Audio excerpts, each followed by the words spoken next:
For the good of the country, let's abolish the IRS vertical bracket. Fox News, Fox News Digital Network, Fox News, Fox Business, You Report, Fox News Radio, Fox News Latino, Fox Nation, Fox News Insider. Login. Account. You're logged in as. Profile. Log out. Search site. Listen to Fox News Radio Live. In air now. In air personalities. Home. Video. Politics. U.S. Opinion. Entertainment. Tech. Science. Health. Travel. Lifestyle. World. Sports. In air. Previous slide. Next slide. Opinion. Home. Michael Goodwin. Karl Rove. Sally Cohn. Juan Williams. Peter Morrissey. Andrew Napolitano. Liz Peek. Peter Johnson Jr. For the good of the country, let's abolish the IRS. By Cal Thomas. Published May 21, 2013. FoxNews.com. Miller, IRS not bias, just bad customer service. White House dealing with Benghazi, IRS and AP scandals. IRS who knew what and when. Given the revelation 2 weeks ago that the IRS targeted conservative groups seeking tax-exempt status, it's worth recalling President Obama's Ohio State University commencement address earlier this month. The president decried voices warning that tyranny is always lurking just around the corner.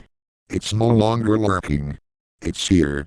Testimony before the House Ways and Means Committee by the outgoing acting IRS Commissioner, Steve Miller, as well as numerous statements by individuals claiming they have been harassed and intimidated by IRS agents, reveal a government agency out of control, or more precisely, under the control of political hacks.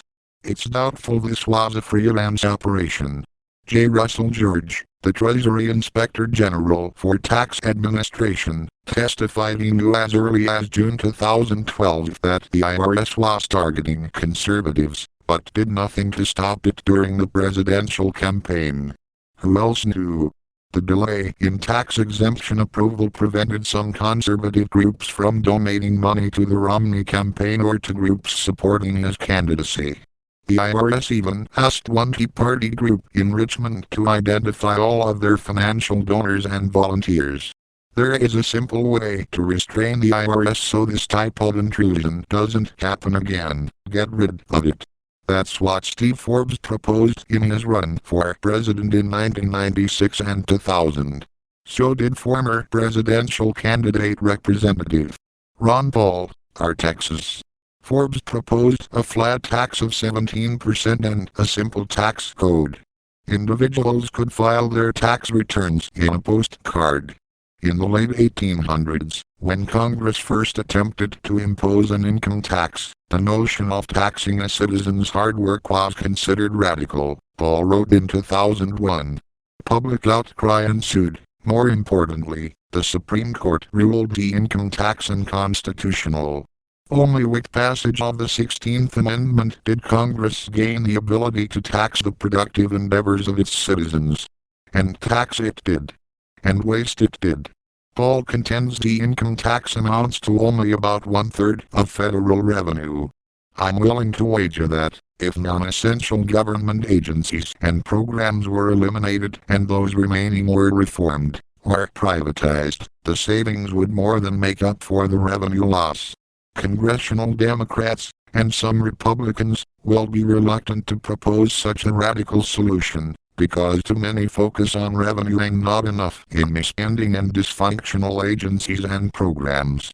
The testimony that came out of the recent House Ways and Means Committee hearing is just a part of what constitutional attorney John W. Whitehead writes about in his new book, A Government of Wolves, The Emerging American Police State. It sounds alarmist, but reading it should sound an alarm for every American. The summary in the book jacket says Whitehead paints a chilling portrait of a nation in the final stages of transformation into a police state.